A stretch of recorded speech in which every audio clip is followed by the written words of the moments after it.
Don't kill me! Don't kill me, man! Don't kill me! Don't kill me, man! I'm not going to kill you. I want you to do me a favor. I want you to tell all your friends about me. What are you? What's up, everybody? This is Batsman Fan, and this is episode 33. This is going to be a little bit different type of video for me. I am considering, well, I'm not considering it, I'm going to do it. I'm going to send off a bunch of my comics to CBCS. I've had my comics sent before to CGC. It's just I don't have a membership, and I believe it's like 30 or 40 bucks to buy a membership, plus then all your fees to get all the grading done. So I'm going to try CBCS. Another part of that reason that I'm doing that is because I've got a few signatures that I'd like to have all authenticated. So anyways, I've got some of the comics that I've collected over the years and that I want to just show. Most of these comics are not in great shape, but it's just sort of shows, you know, the path I went down, if you will, and how I've gotten to where I've gotten to today, and just some of the things I've picked up along the way. This video with my submissions is going to be a heavy dose of Batman, but these are comics that I've had for 3, 4, 5 years. I don't think I've had any of these other ones any more than that, but for the 4 or 5 years I've drifted in and out of buying and stuff. This is them. So let's just get rolling. This is the first one. I'm going to go from oldest to newest. This is Detective Comics number 116. This is from October of 1946. You can see Robin Hood right here. What happens is Batman and Robin go to like a doctor or forget the name of those people, but a hypnotist. They go to a hypnotist, and he hypnotizes them to believing that they're back in the days of Robin Hood, 1300s, 1400s, something like that. And there's Friar Tuck and the Sheriff of Nottingham. Everybody's sort of in this little comic book. Plus, there's tons of other stories within this one. But this one does have a detached cover on it. But overall, sorry about the ripples. You can tell the bag needs to be replaced, but I'm not going to do that whenever I'm sending it off. So that's my first one. This next one is one I recently picked up. This first one I bought. This was my first Batman Golden Age comic I bought, and I bought that probably.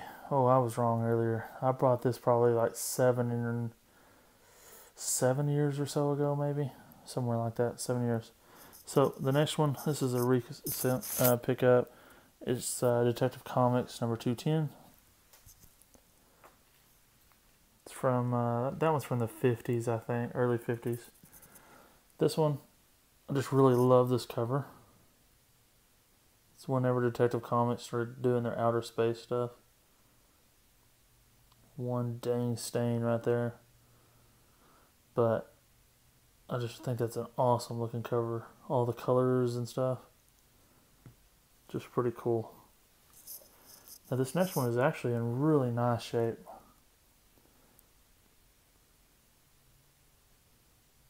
This is Detective Comics 272.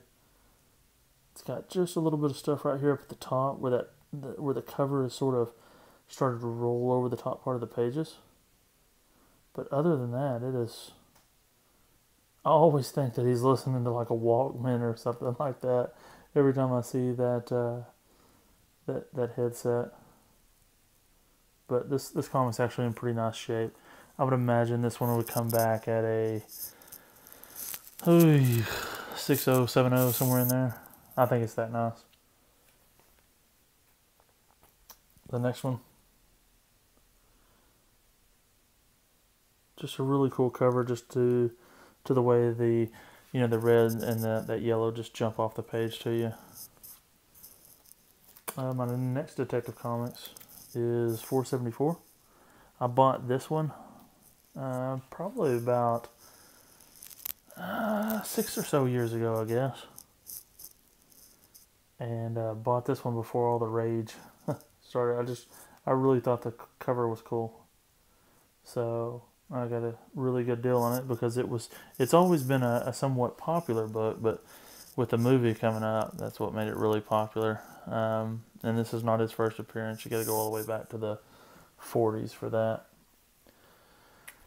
I don't know if I'm going to do this one. I haven't made up my mind yet. I do have these. I had a t-shirt that had this on there. And so I fell in love with that cover from the t-shirt.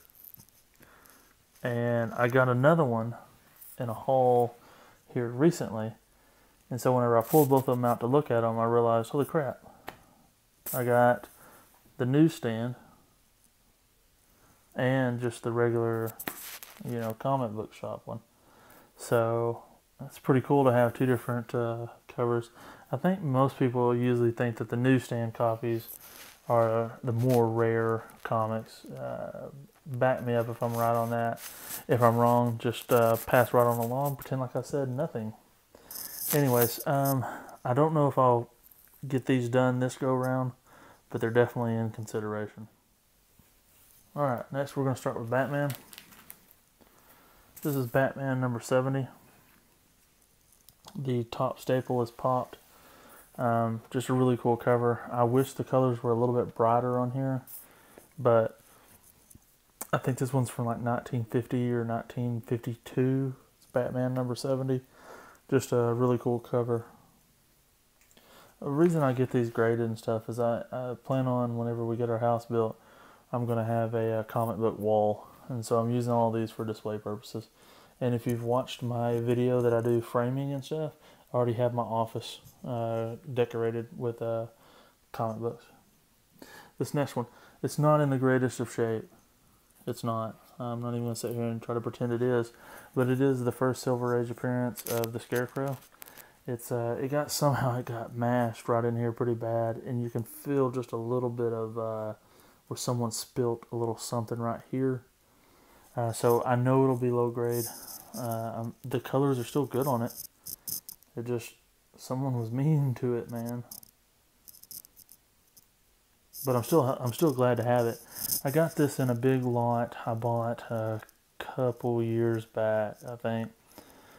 I spent $170 on this lot, and I think I got around 170 or something like that. 170, 200 something comics that were all Batman or Detective Comics related. This next one, I got this one probably 6-7 years ago. This is important because Robin dies. This is Batman 156. Oh, and I believe that's Detective Comics 189. I think that's right on that one. Or Batman 189, excuse me. And this is Batman 156. This looks like a pretty nice copy, actually. I would venture to guess it'll hit in the 4s to maybe a 6. If it goes higher than that, hey, yippee. If not, that's about where I thought it'd be. But just a really, look at this cover. The sunrise or sunset, I guess, because it's, it's dawn, excuse me. So the sun rise, yes. It's just really pretty how they did all the sky and the background. I don't know, I can't remember who did this cover. I don't know if this is a Carmine Infantino or, I don't know who did this one. I'll put it in the subtitle at the bottom, maybe. Okay, the next one is a key comic. It is Batman 181, and it does have a little bit of this, you see some little bit of spotting and stuff right here on the white. But it's a key comic because it's the first appearance of Poison Ivy. You see the dog ears right there. But this one's got to be, and someone drew 10 on there because I'm lucky like that. But this one's definitely going to get graded and framed or put up on the wall. This one, I'm going to do this one just because I want to. But this is Batman 183, and this is the second appearance of Poison Ivy. And it's got some pretty cool colors going on too. Batman's just sitting here eating him some popcorn, having a soda, just hanging out, watching TVs. The Adventures of Batman. This next one, I bought this one purely because I like the cover. I thought it was really cool. It's Batman 190, and that is just a really cool look that they've got going on here. It's got, this is an Infantino and Joe Giela, I'm not sure how you pronounce that name. I know I've got a CBCS book signed by Joe, but I don't know how to pronounce his last name, I'm sorry. But really cool cover. This next one is not in the greatest shape, folks. It's not. But it's totally like the Beatles. This is the, famous Beatles cover. It's kind of like the Beatles. The Beatles were running around in Batman 222. They wanted to get on the front of the cover of a comic. Dead till proven alive. If you know anything about the Beatles, it's about the rumor that Paul McCartney was dead. Anyways, Batman 222. It is a little bit rough. You can see on the spine right here, it's rough. But it's a famous cover that holds some value. I got this in that big lot I was talking about with 170 or however many comics it was. Alright, next is another iconic Batman cover. This is Batman 251. The colors are faded just a little bit on here. You can tell that the colors are faded somewhat, and it will not grade out at a high grade. But I bought this for like $50 or something like that, so you can't go wrong at that price. And once it's graded and everything, it'll display fine. I wish the colors, like I said, I wish they were a little bit brighter, but it's just a really cool cover. Y'all pay attention to next month's comics. Next month in DC, they're going to be doing Neil Adams variants. I believe it's next month. And they're all of Neil Adams' famous covers that they commissioned him to do new covers of his covers that were his covers before he was covers, that he was famous for doing his covers or something like that. Yeah. So they commissioned him to do like cover swipes of his covers, and like nothing would be like, I can't remember who this is. I think it's Robin that's holding the card, and maybe Joker or Batman's on it, or Nightwing, but this is going to be one of the covers. There's a lot of rambling, some of it for fun. Alright, the comics that might or might not make the mark to be done, I'm just not sure yet. Silver Surfer #1. I actually witnessed this, so I know it was Joe Rubenstein, so I'm not worried about that one. This is one that I found out in the wild. This is All-Star Comics #58, the very first appearance of Power Girl. This better grade in the 9s, or I will be very unhappy. I'm on the fence, not about, I know it has value to it, I'm just on the fence right now about sending this off because I'm already about $300 and something probably into just grading fees. The next one should grade up in the 9s as well. I bought this probably 6, 7, 8 years ago, way before all the buzz started going about Shazam or Captain Marvel. So this next one, it is rough as well. Those last two were really nice, but this one is a little bit rough. I had debated having Neil Adams sign this for me, but I spent way too much money at the Comic Con last year that I went to he was charging $30 a piece. Then it was $10 per signature for the witnessing fee, and so that's $40. Plus I had him sign 3 other books, and so it just gets it gets freaking expensive after a while. The next comic. I'm a little bit concerned about this one. I am going to send this one off. This is Swamp Thing number 9, iconic cover. Really like this cover. I know one of my newest followers. He's gonna like this cover. I'm following him. He's following me. He's from Austria. I can't remember your name, brother. But anyway, I'll put it in the link down there at the bottom. But he's had some really cool hauls, and he's just got into start doing haul videos. But he's from Austria, and he's gotten quite a bit of the Swamp Thing comics. So sorry I forgot your name, brother. I just started following him probably on Thursday.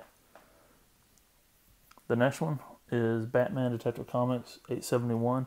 I do believe that this is a Scott Snyder signature. If it's not, I will be very, very shocked and surprised. But this is a really cool storyline. You've seen that I got the trade paperback. I plan on reading that this week. I've read parts of this. I just can't remember if I've read all of it. But it was a really good storyline. Okay. I slid this in there the other day. But this is X-Men 129. It needs to be graded. It's like the first appearance of like Emma Frost and maybe Kitty Pryde and someone else. I can't remember. But it's important for some reason, folks. The next comment I seen in an antique store. And so I thought it was really cool. I'd never seen anything like that before.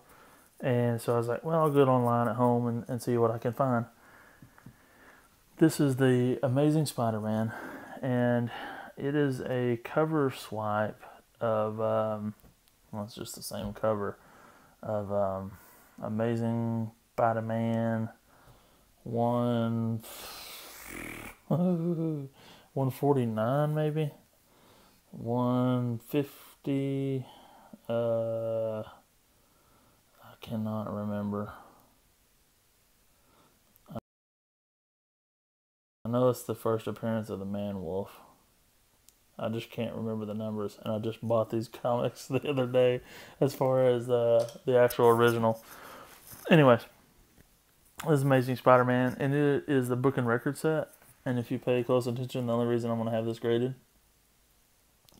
is John Romita signed it. That does look like a John Romita signature to me, and so I'm going to make sure though, and have it verified, authenticated, or whatever. And then I'll have the matching set because I've got Man-Wolf's first appearance now in CBCS, second appearance. Those were in a recent video. And then I'll have this and hopefully be verified by, or for John Romita. Alright, the last comment that I'm looking at sending out is, you never thought you'd probably see this comic in my videos, but it is Woody Woodpecker. And I think it's issue 68 from, I want to say it's in the 50s, I think. But anyways, so why in the world would I want a Woody Woodpecker comic book, graded and da-da-da? Well, the reason is, you see Walter Lance's signature right here? That's the one that's supposed to be on the comic. That's the way it was printed. And that one, my friends, is his, it's what looks like his signature to me.